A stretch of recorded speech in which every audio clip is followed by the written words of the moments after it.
पिछले क्लास में आप लोगों को प्रॉब्लम 10 तक सॉल्व किया था, तो आइए उसको आगे बढ़ाते हुए मैं 11 से शुरू करता हूँ। तो 11 से देखता हूँ कि क्या है।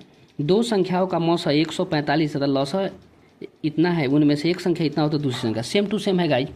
10 नंबर जिस प्रकार बनाए थे उसी प्रकार आप लोग 11 नंबर बनाइएगा, सेम टू सेम, ठीक है।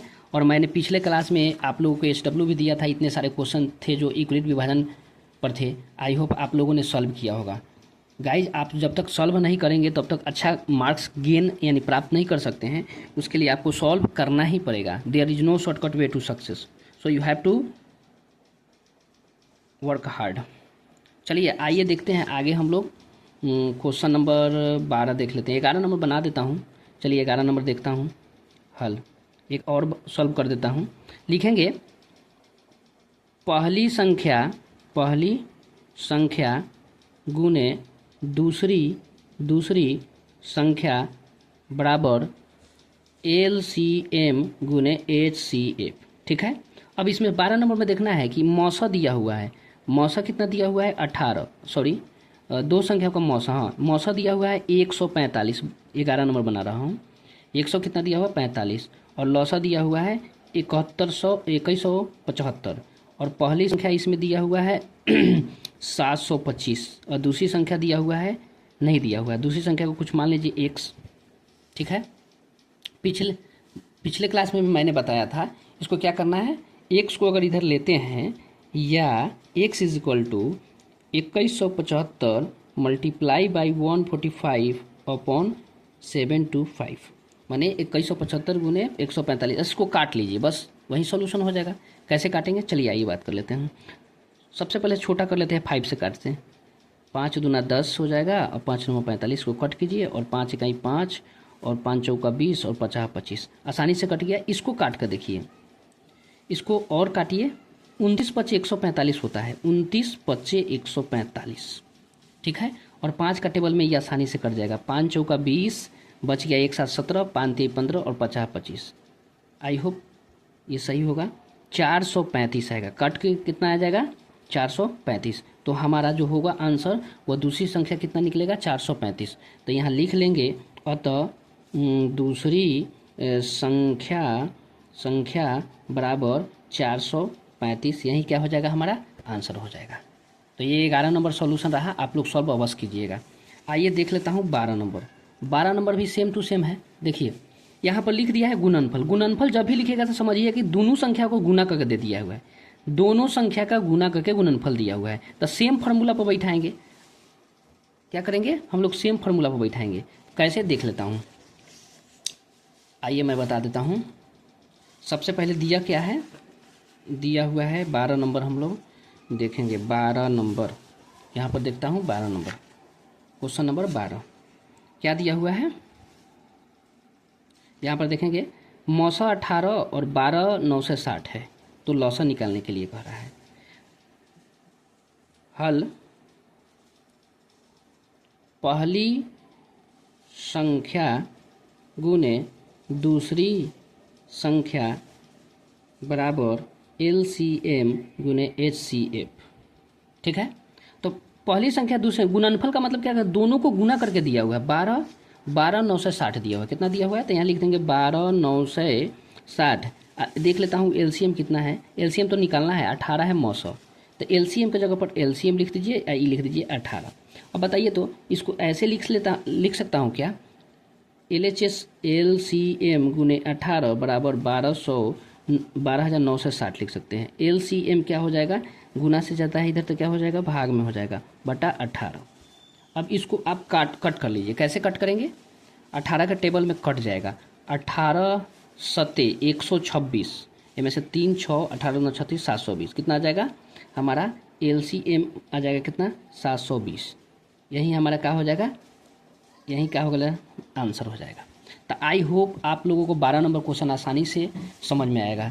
गाइज इसको अवश्य आप लोग सॉल्व कीजिए। सॉल्व जब तक नहीं कीजिएगा, अपना से मल्टीप्लिकेशन नहीं कीजिएगा, गुना भाग नहीं कीजिएगा, तब तक आपको समझ में नहीं आएगा।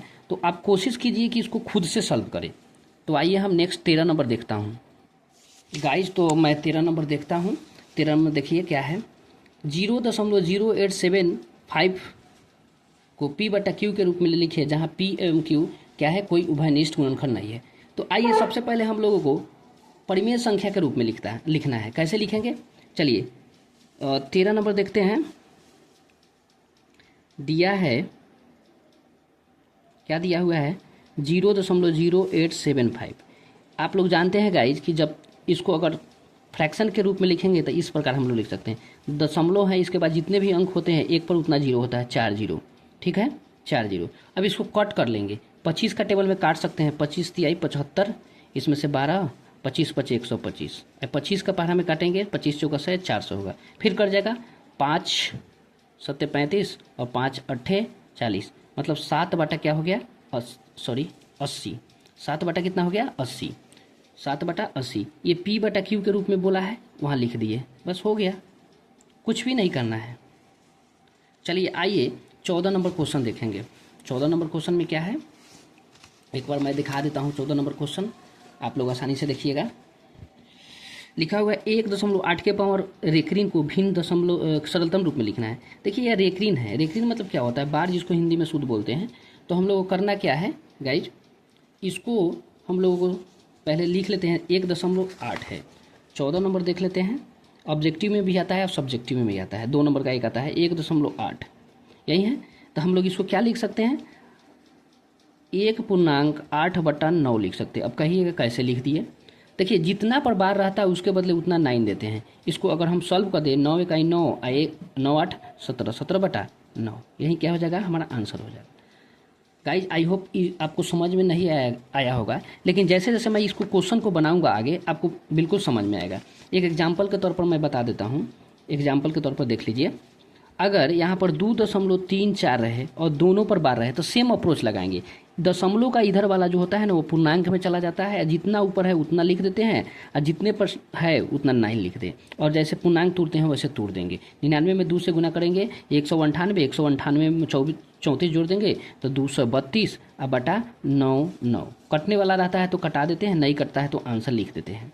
आई होप आप लोगों को समझ में आया होगा। अगर नहीं समझ में आया होगा तो हम फिर एक और क्वेश्चन एग्जाम्पल लेता हूँ, देखिए ध्यान से। अगर इस प्रकार का क्वेश्चन रहे तो आप क्या कीजिएगा, एक नंबर है उस पर बार है ही नहीं, तो आप लोगों को सेम अप्रोच करना है। पूर्णांक में चला जाएगा, 134 के 134 लिखेंगे। और दोस्तों जितना पर नहीं रहता है ना, ध्यान दीजिएगा, ये भगवान का साया है, 9 देवता का। अगर ये जिस पर साया नहीं रहेगा वो कहेगा मैं निकल कर भाग जाऊँगा, तो ये एक इसमें से घटा देंगे। जितना डिजिट इधर बचा रहेगा, इधर का नहीं लेना है, दशमलव का बाद का घटा देंगे, और जितना पर है उसके बदले 2 9 लिख देंगे। 2 पर है, 3 पर था 3 9, लेकिन जितना पर नहीं है उसके बदले 0 भी देना है, पहले ऊपर घटाना है 0 देना है। तो इसको ऐसे लिख सकते हैं, 2.133 हो जाएगा और बटा 9 से 90। इसको गुना करके या जोड़ दीजिएगा, फ्रैक्शन में लिख दीजिएगा, ठीक है। 9 से 90 में 2 से गुना करके 133 जोड़ दीजिएगा, तो हमारा इस प्रकार का हो जाएगा। तो आई होप आप लोगों को समझ में आया होगा। इस प्रकार आप देख सकते हैं कि 15 नंबर भी बना सकते हैं, 16 नंबर भी बना सकते हैं, 17 नंबर भी बना सकते हैं, 18 नंबर बना सकते हैं। 18 नंबर तक गाइज आप बना सकते हैं। चलिए इसमें से एक और बता देता हूँ, डायरेक्ट 18 नंबर बता देता हूँ, चाहे इसमें से ये 16 नंबर बता देता हूँ। 16 नंबर देखेंगे गाइज कैसे करेंगे। 16 नंबर में हमको दिया हुआ है 0.12, तो क्या होगा, 0.12 दिया हुआ है। इसके बदले हम क्या लिख सकते हैं, इधर तो कुछ है ही नहीं कि पूर्णांक में लिखेंगे, सीधे लिखेंगे 12/99। इसको काट के स्मॉलेस्ट कर लेंगे, 3 से 4 मरतबे, 3 से 99 मरतबे, तो हमारा कितना हो जाएगा, 4/33। यही ऑब्जेक्टिव में भी आता है और सब्जेक्टिव में भी आता है। आइए बात कर लेता हूँ डायरेक्ट 18 नंबर। कितना नंबर, 18 नंबर। आप लोग सॉल्व जरूर कीजिएगा, जितने भी सारे क्वेश्चन है ये सॉल्व अवश्य कीजिएगा। 18 में 2.47 के पावर लिखा हुआ है, सॉरी रेखरीन दिया हुआ को पी बटा क्यू के रूप में। तो आइए देख लेते हैं, हल देख लेता हूँ क्या दिया हुआ है। 2.4 के पावर 4,7, सॉरी 2.47 इस पर बार दिया हुआ है, तो 2 किस में चला जाएगा, पूर्णांक में, और 47 कहाँ चला जाएगा, ऊपर, और दोनों पर है तो 9।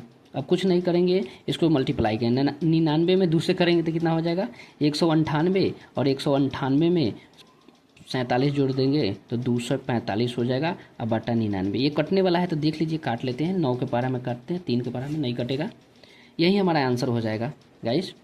तो इस प्रकार आप लोगों को समझना पड़ेगा और खुद से सॉल्व करना पड़ेगा। तो गाइज आई होप, मैं आशा करता हूँ कि यहाँ से देख रहे हैं यूक्लिड विभाजन से लेकर हर एक क्वेश्चन आप सॉल्व कीजिए, बिल्कुल सॉल्व होगा। और यहाँ से लेकर आपको 18 तक करना है। पिछले क्लास में, इसके बाद वाला क्लास में एक ही क्लास होगा, एक और है जिसमें हम सिद्ध करने का सिखाएंगे कि अपरिमेय को कैसे सिद्ध करेंगे। कोई भी अपरिमेय संख्या को आसानी से आप सिद्ध कर सकते हैं। तो आई होप आप लोगों को वीडियो समझ में आया होगा। अगर नहीं समझ में आया होगा तो रुक रुक कर देखिए, बिल्कुल समझ में आएगा। फिर अगले वीडियो में मैं मिलता हूँ। गाइज़, अगर ये वीडियो आपको अच्छा लगे, हेल्पफुल लगे, तो आप अवश्य इसको लाइक कीजिए, अपने दोस्तों के पास शेयर कीजिए। और मिलते हैं नेक्स्ट वीडियो में। Take care and bye bye. Have a nice day.